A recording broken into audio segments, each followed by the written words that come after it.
வணக்கம் நண்பர்களே. இன்னைக்கு நம்ம வீடியோவில் சில வினோதமான பூனைகளை பற்றி பார்க்க போகிறோம். இதுக்கு முன்னாடி பூனைகளை பற்றின ஒரு வீடியோ நம்ம சேனலில் போட்டிருக்கோம். அதோட லிங்க்கை நான் என் கார்டில் வைக்கிறேன், பார்க்காதவங்க போய் பாருங்கள். சரி, வாங்க வீடியோக்குள்ளே போகலாம். நாய்களுக்கு அடுத்தபடியாக பூனைகள் தான் அதிக பேர்னால செல்லப்பிராணியாக வளர்க்கப்படுது. சில பணக்கார ஆளுமைகள் அவங்களோட செல்லப்பிராணியாக பூனைகளை தான் தங்களோட லிஸ்ட்டில் வச்சுருக்காங்க. சில பேர் பூனைகளை விரும்பி வளர்க்க மாட்டாங்க. அதுக்கு ஒரு சில காரணங்கள் சொல்லுவாங்க. ஆனால் பூனைகள் வளர்ப்பதில் ஆர்வம் காட்டுறவங்க பூனைகளை மிகவும் செல்லமாக வளர்த்துட்டு வராங்க. பூனைகள் பெரும்பாலும் தன்னோட ஆயுள் காலத்தில் 70% அது தூங்கியே செலவிடுதுன்னு சொல்கிறாங்க. அப்படி ஒரு நாளுன்னு பார்த்தா 13லேருந்து 16 மணி நேரம் வரை இந்த பூனைகளை தூங்கியே கழிக்குது. வீட்டு பூனையோட வேகம் எவ்வளோ இருக்குன்னு சொல்ல முடியுமா? ஒரு வீட்டு பூனையினால் 30 மைல் வேகத்தில் கூட ஓட முடியும். பூனைகள் எகிப்தியர் காலத்தில் ரொம்ப செல்ல பிராணியாக வளர்க்கப்பட்டுச்சு. எகிப்தியர்கள் தான் பூனையை முதல்ல வளர்த்தாங்க அப்படின்னு சொல்லி கருதப்பட்டிருந்துச்சு. ஆனால் 2004 பிரெஞ்சு தொல்பொருள் ஆராய்ச்சியாளர்கள் சைப்ரஸில் 9500 ஆண்டுகள் பழமையான பூனை கல்லறை ஒன்றை கண்டுபிடிச்சாங்க.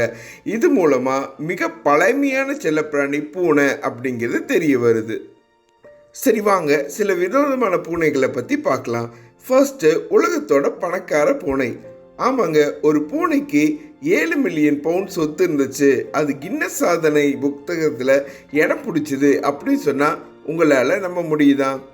ஆமாங்க, அப்படி ஒரு பூனை இருந்துச்சு. இந்த பூனையோட ஓனர் அவர் இறக்கிறதுக்கு முன்னாடி அவர் பேரில் இருந்த சொத்தை எல்லாத்தையும் இந்த பூனை மேலே எழுதி வச்சுட்டு செத்துட்டாரு. அதனால இந்த பூனை உலகத்திலே பணக்கார பூனை அப்படின்னு சொல்லி அழைக்கப்படுது. அடுத்ததா ஸ்பேஸுக்கு டாக் அனுப்பிச்சி வச்சாங்க. அது பேர் லைக்கா அப்படிங்கிறது தெரியும். ஆனால் கேட்ஸையும் விண்வெளிக்கு அனுப்பிச்சிருக்காங்க அப்படிங்கிறது எத்தனை பேருக்கு தெரியும்? ஆமாங்க, பூனைகளையும் ஸ்பேஸ்க்கு அனுப்பிச்சிருக்காங்க. 1963 வருஷம் அக்டோபர் 18 ஃபெடிசெட் அப்படிங்கிற பூனையை பிரான்ஸ் கண்ட்ரி விண்வெளிக்கு அனுப்பிச்சு. இந்த பூனையை ஆஸ்ட்ரோகேட் அப்படின்னு சொல்லி சொல்கிறாங்க. இதுதான் விண்வெளிக்கு போன ஒரே பூனை. அடுத்து, ஒரு பூனை ஒரு நகரத்தோட மேயராக இருந்திருக்கு. என்ன சொல்கிறீங்க, பூனை மேயராக இருந்திருக்கா அப்படின்னு நீங்கள் கேட்குறது சரிதான். பூனை மேயராக இருந்திருக்கு.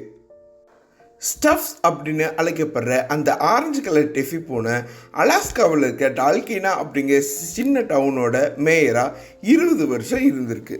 இந்த பூனை உள்ளூர் மக்களாலும் சுற்றுலா பயணிகளாலும் அதிக விரும்பப்பட்டனால அந்த பூனை தேர்தலே விற்காம மேயராக ரொம்ப வருஷம் இருந்திருக்கு. பூனை மேயர் பதவியில் மட்டும்தான் இருந்துச்சு. ஆனால் அதுக்கு சட்டையற்ற அதிகாரம் எதுவும் கிடையாது. அடுத்ததாக உலகத்திலே ரொம்ப நாள் வாழ்ந்த ஒரு பூனையை பற்றி பார்க்க போகிறோம். இந்த பூனை 38 வருஷம் 3 நாட்கள் உயிர் வாழ்ந்திருக்கு. இந்த பூனை தான் உலகத்திலே அதிக வயது வாழ்ந்த பூனை அப்படிங்கன்னு சொல்கிறாங்க. இந்த பூனையோட பேர் க்ரீம் பஃப். இந்த பூனை 38 வருஷம் 3 நாட்கள் உயிர் வாழ்ந்துச்சு.